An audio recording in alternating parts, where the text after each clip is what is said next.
ओम शांति। आज 23 जुलाई बाबा की साकार महावाक्य है। बाबा कहते हैं, मीठे बच्चे, यह तुम्हारा जीवन बहुत बहुत अमूल्य है, क्योंकि तुम श्रीमत पर विश्व की सेवा करते हो। इस हेल को हेवन बना देते हो। प्रश्न है, खुशी गायब होने का कारण तथा उसका निवारण क्या है? उत्तर, खुशी गायब होती है नंबर 1 देह अभिमान में आने के कारण। नंबर 2 दिल में जब कोई शंका पैदा हो जाती है तो भी खुशी गुम हो जाती है। इसीलिए बाबा राय देते हैं, जब भी कोई शंका उत्पन्न हो तो फौरन बाबा से पूछो। शंका, बाबा की कुछ पॉइंट में अगर आपको संशय आता है तो तुरंत बाबा से पूछो। देही अभिमानी रहने का अभ्यास करो तो सदैव खुश रहेंगी। ओम शांति। ऊंचे ते ऊंच भगवान और शिव भगवानवाज बच्चों के आगे मैं तुमको ऊंचे ते ऊंच बनाता हूँ, तो तुम बच्चों को कितनी खुशी होनी चाहिए। होती है ना खुशी? समझते भी हो बाबा हमको सारे विश्व का मालिक बनाते हैं। मनुष्य कहते हैं परम पिता परमात्मा ऊंचे ते ऊंच है। बाबा खुद कहते हैं, मैं तो विश्व का मालिक बनता नहीं हूँ। मनुष्य कहते हैं, लेकिन बाबा क्या बोलते हैं, मैं तो विश्व का मालिक बनता नहीं हूँ। भगवानवाज मुझे मनुष्य कहते हैं ऊंचे ते ऊंच भगवान, और मैं कहता हूँ, क्या कहते हैं, मेरे बच्चे ऊंचे ते ऊंच है। सीध कर बताते हैं, पुरुषार्थ भी ड्रामा अनुसार कराते हैं। कलह पहले माफी, बाप समझाते रहते हैं। कुछ भी बात ना समझो तो पूछो। मनुष्य को तो कुछ भी पता नहीं है, दुनिया क्या है, वैकुंठ क्या है। भल कितने भी कोई नवाब मुगल आदि होकर गए हैं, भल अमेरिका में कितने भी पैसे वाले हैं, परंतु इन लक्ष्मी नारायण जैसे तो हो ना सके। जितने पैसा वाले हो, लेकिन लक्ष्मी नारायण जैसे हो सकेगा? वो तो व्हाइट हाउस आदि बनाते हैं, परंतु वहाँ तो रतन जड़ित गोल्डन हाउस बनते हैं। इस दुनिया में व्हाइट हाउस बनाते हैं और सतयुग में क्या होगा? रतन जड़ित गोल्डन हाउस। उसको कहा ही जाता है सुखधाम। तुम्हारा ही हीरो हीरोइन का पार्ट है। तुम डायमंड बनते हो। गोल्डन एज थी, हम क्या बन रहे हैं अभी? डायमंड। अब है आयरन एज। बाबा कहते हैं तुम कितने भाग्यशाली हो।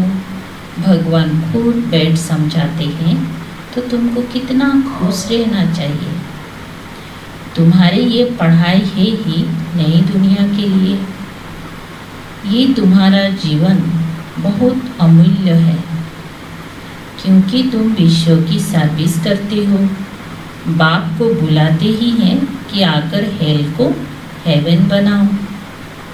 हेवनली गॉड फादर कहते हैं ना। बाबा कहते हैं तुम हेवन में थे ना, अब हेल में हो।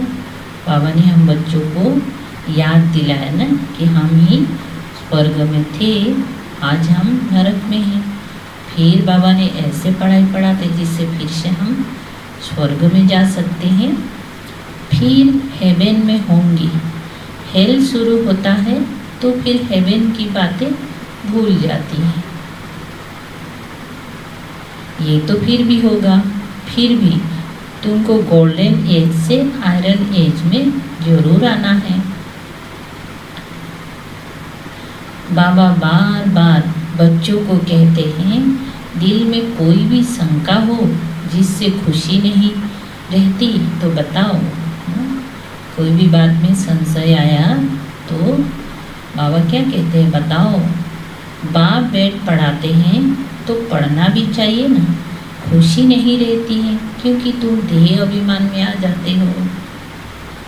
खुशी तो होनी चाहिए ना।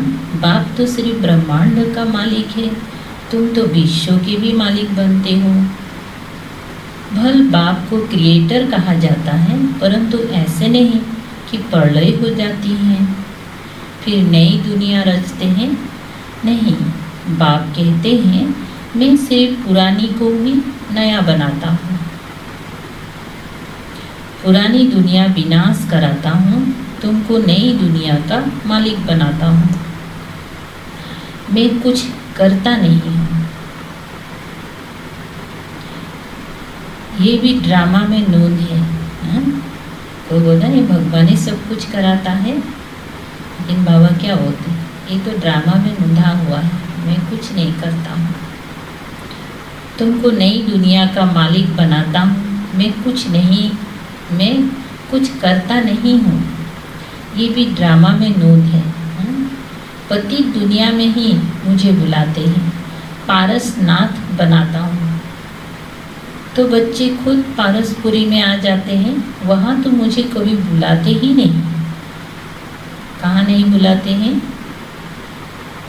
पारसपुरी में, सतयुग में कभी बुलाते हो कि बाबा पारसपुरी में आकर थोड़ी विजिट तो लो, बाबा कॉम्प्लेन दे रहा है। बुलाते ही नहीं। गायन भी है, दुख में सिमरन सब करे, पति दुनिया में याद करते हैं, सुख में करे ना कोई, ना याद करते ना बुलाते।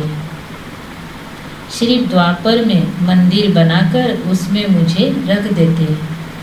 छोटा सा मंदिर बना के शिवलिंग बना के रख देते हैं। पत्थर का नहीं तो हीरे का लिंग बनाकर रख देते हैं पूजा करने के लिए। देखा, जब भक्त बन जाते हैं द्वापर युग में तो कोई तो हीरा का भी लिंग बना के याद करते हैं, है ना, पूजा करते हैं।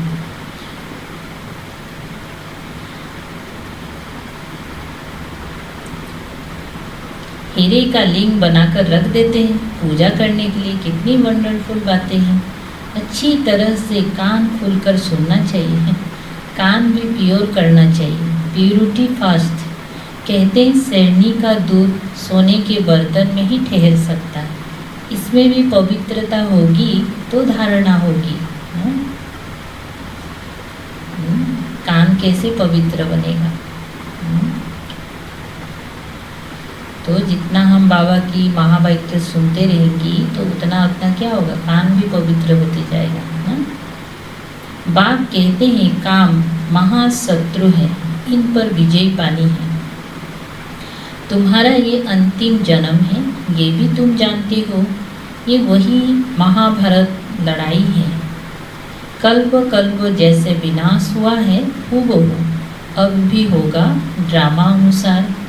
तुम बच्चों को स्वर्ग में फिर से अपने महल बनाने हैं, जैसे कल्प पहले बनाए थे। स्वर्ग को कहते ही है पैराडाइज। पुराणों से पैराडाइज अक्षर निकला है। शास्त्र पुराण जैसे होता है ना, वेद पुराण, तो बाबा क्या होते हैं, पुराणों से पैराडाइज अक्षर निकला है। कहते हैं मान सरोवर में परियां रहती थी, उसमें कोई तुक्का लगाए तो परी बन जाए। वास्तव में ज्ञान मान सरोवर, ज्ञान मान सरोवर। ब्रह्मा तो मनुष्य है और शिव बाबा ज्ञान सागर ना, इसमें प्रवेश होते हैं। तो क्या हो गया, ज्ञान मान सरोवर। उसमें तुम क्या से क्या बन जाते हो।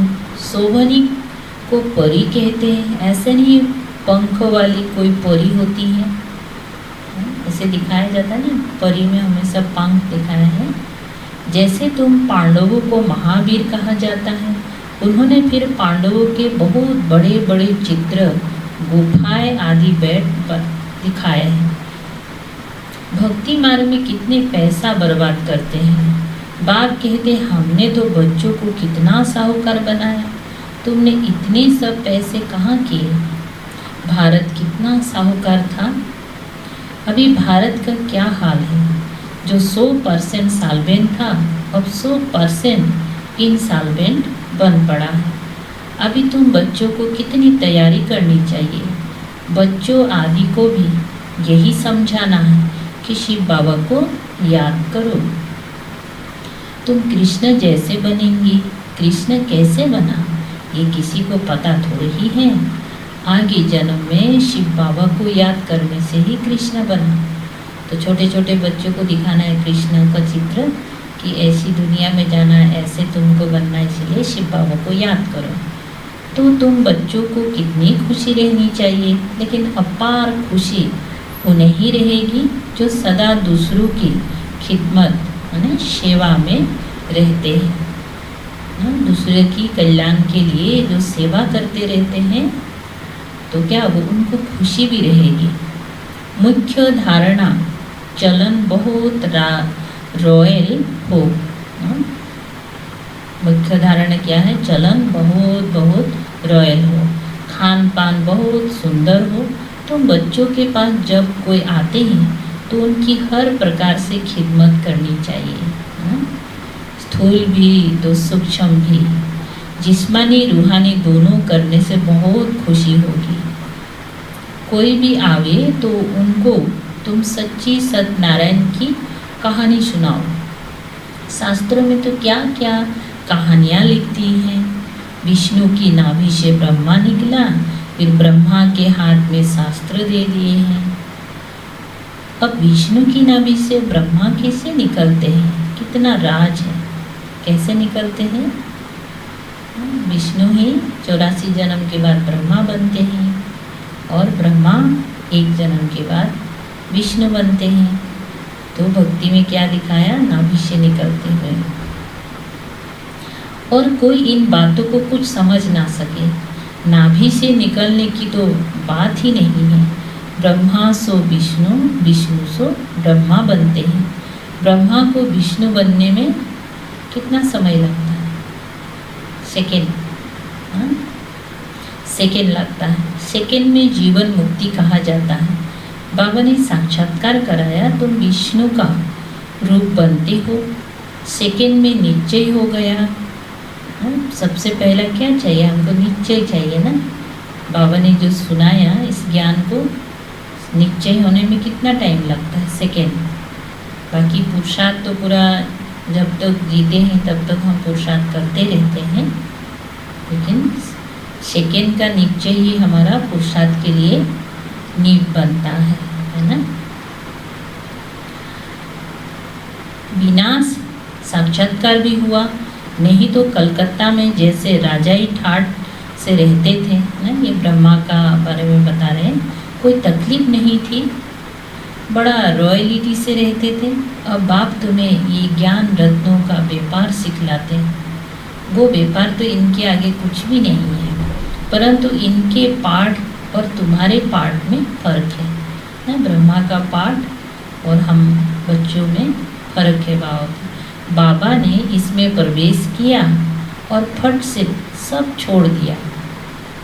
भट्टी बननी थी, अभी ज्ञान मिलते ऐसे थोड़ी हो सकता है। ज्ञान मिलते ब्रह्मा बाबा जैसे फट से सब कुछ छोड़ दिया।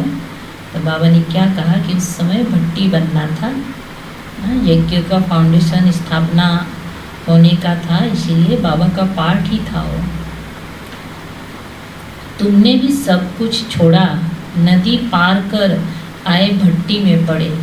उस समय में जो भी यज्ञ बच्चे थे तो बाबा के साथ साथ उन बच्चों को भी सब कुछ छोड़ना पड़ा ना।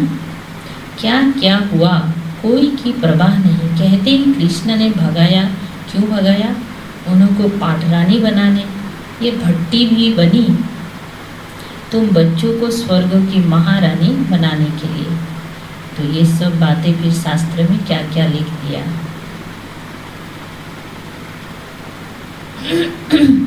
शास्त्रों में तो क्या क्या लिख दिया है, प्रैक्टिकल में क्या क्या है।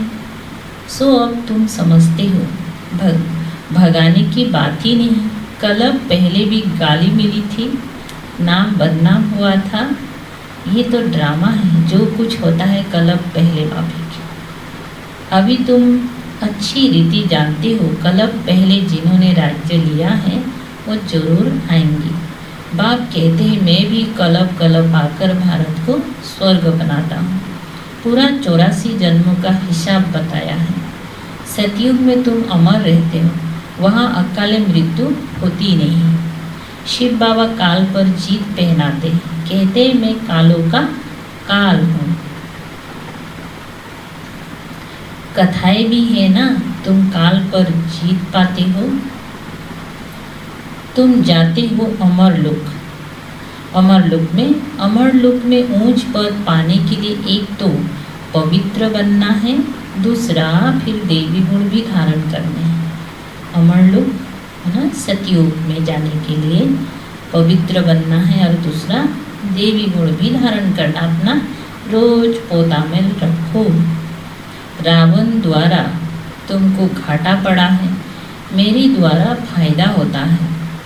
व्यापारी लोग इन बातों को अच्छी रीति समझेंगे।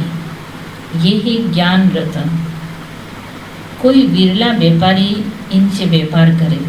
तुम व्यापार करने आए हो, कोई तो अच्छी रीति व्यापार कर स्वर्ग का सौदा लेते हैं 21 जन्मों के लिए।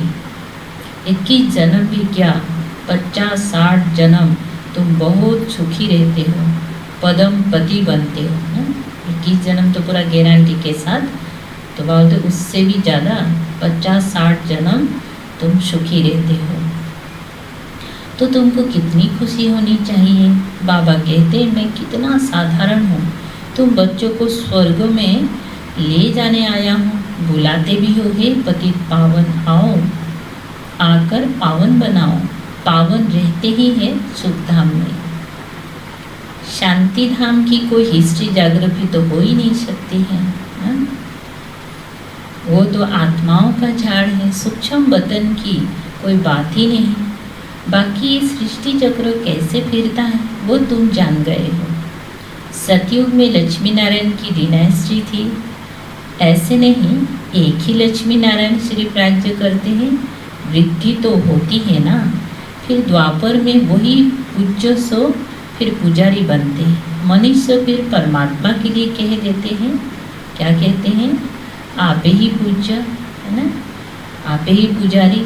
जैसे परमात्मा के लिए सर्वव्यापी कह देते। इन बातों को तुम समझते हो। आधा कल्प तुम गाते आए हो, ऊंचे ते ऊंच भगवान, और अब भगवानवाज ऊंचे ते ऊंच बच्चे हो। तो ऐसे बाप की राय पर भी चलना चाहिए ना। गृहस्थ व्यवहार भी संभालना है। यहाँ तो सब रह ना सके, सब रहने लगे तो कितना बड़ा मकान बनाना पड़े ना? सेंटर में सभी लोग रहे तो कितना बड़ा मकान बनाना पड़े। ये भी तुम एक दिन देखेंगे कि नीचे से ऊपर तक कितनी बड़ी क्यों लग जाती है दर्शन करने के लिए। कोई को दर्शन नहीं होता है तो गाली भी देने लग पड़ते हैं ना। अभी मंदिरों में जैसे भीड़ लगते हैं ना, समझते हैं महात्मा का दर्शन करें। अभी बाप तो है बच्चों का, बच्चों को ही पढ़ाते हैं। तुम जिसको रास्ता बताते हो, कोई तो अच्छी रीति चल पड़ते हैं, कोई धारणा नहीं कर सकते। कितने हैं जो सुनते भी रहते फिर बाहर में जाते हैं तो वहाँ के वहाँ ही रह जाते हैं। यहाँ मुरली सुना, बाहर निकला, यहाँ सुना, बाबू तो यहीं छोड़ के चले जाते हैं। जैसे ही निकला फिर माया के साथी बन के चले जाते हैं। वो खुशी नहीं, पढ़ाई नहीं, योग नहीं, है ना। बाबा कितना समझाते हैं चार्ट रखो, नहीं तो बहुत पछताना पड़ेगा। हम बाबा को कितना याद करते हैं, चार्ट देखना चाहिए ना। अभी सबको समय मिला है, अच्छी रीति चार्ट चेकिंग करते रहना ना। दिन भर में हम कितना याद करते हैं। भारत के प्राचीन युग की बहुत महिमा है। तो बाप समझाते, कोई भी बात नहीं समझो तो बाबा से पूछो। आगे तुम कुछ भी नहीं जानते थे। बाबा कहते ये है कांटों का जंगल, काम महाशत्रु है। ये अक्षर खुद गीता के हैं। गीता पढ़ते थे परंतु समझते थोड़ी थे। ब्रह्मा भी पहले गीता पढ़ाते ना ब्रह्मा बाबा, लेकिन बाबा थे वो समझते नहीं थे। बाबा ने सारी आयु गीता पढ़ी, छोटा से लेकर शिव बाबा मिलने से पहले तक वो भक्ति मार्ग का गीता पढ़ा, लेकिन कुछ समझा ही नहीं। समझते थे गीता का महत्व बहुत अच्छा है। भक्ति मार्ग में गीता का कितना मान है। गीता बड़ी भी होती छोटी भी होती है। कृष्णा आदि देवताओं के वही चित्र पैसे में मिलते रहते हैं। उन्हीं चित्र के फिर कितने बड़े बड़े मंदिर बनाते हैं। तो बाप समझाते हैं तुमको तो विजय माला का दाना बनना है। ऐसे मीठे मीठे बाबा को बाबा बाबा भी कहते हैं। ऐसे बाबा को क्या कहते हैं? बाबा बाबा कहते हैं। समझते भी हैं, स्वर्ग की राजाई देते हैं, फिर भी सुनंती कथंती ओहो माया फारकंती देवंती। इतना बाबा बाबा भी कहते हैं, सुनते भी हैं, सुनाते भी हैं, फिर क्या करते हैं? बाबा को छोड़ के बागंती हो जाते हैं। बाबा कहा तो बाबा माना बाबा। भक्ति मार्ग में भी गाया जाता है, पतियों का पति गुरुओं का गुरु एक ही है, वो हमारा फादर है। ज्ञान का सागर पति पावन है। तुम बच्चे कहते हो बाबा हम कल्प कल्प आपसे बरसा लेते आए हैं, कल्प कल्प मिलते हैं। आप बेहद के बाप से हमको जरूर बेहद का वर्षा मिलेगा। मुख्य है ही अल्प, मेन क्या है? अल्प माना बाबा की याद, उसमें बे मर्ज है। मुख्य है अल्प बाबा और बे मतलब वर्षा, उसमें मर्ज है। बाबा माना वर्षा, वो है हद का, ये है बेहद का। दुनिया में भी है ना, बाप से क्या मिलता है? संपत्ति मिलता है ना, वर्षा मिलता है, उधर हद का मिलेगा और यहाँ बेहद का। हद के बाबा तो ढेर के ढेर हैं, बेहद का बाप तो एक ही है ना। इसलिए एक को याद करना इजी भी है ना। अच्छा, मीठे मीठे 5000 बरस बाद फिर से आकर मिलने वाले बच्चों प्रति बाप दादा का याद प्यार और गुड मॉर्निंग। रूहानी बाप की रूहानी बच्चों को नमस्ते। हम रूहानी बच्चों की रूहानी बाप दादा को याद प्यार गुड मॉर्निंग और नमस्ते नमस्ते। सार है स्थूल सूक्ष्म खिदमत में सेवा कर अपार खुशी का अनुभव करना और कराना है। चलन और खान पान में बहुत रॉयल्टी रखनी है। नंबर दूसरा, अमर लोक में ऊंच पद पाने के लिए पवित्र बनने के साथ साथ देवी गुण भी धारण करने हैं। अपना पोता में देखना है कि हम बाबा को कितना याद करते हैं। अविनाशी ज्ञान रत्नों की कमाई जमा कर रहे हैं। कान प्योर बने हैं, कान प्योर बने हैं जिसमें धारणा हो सके। वरदान, माया के खेल को साक्षी होकर देखने वाले सदा निर्भय मायाजीत भव। समय प्रति समय जैसे आप बच्चों की स्टेज आगे बढ़ती जा रही है, ऐसे अब माया का वार नहीं होना चाहिए। माया नमस्कार करने आवे, वार करने नहीं।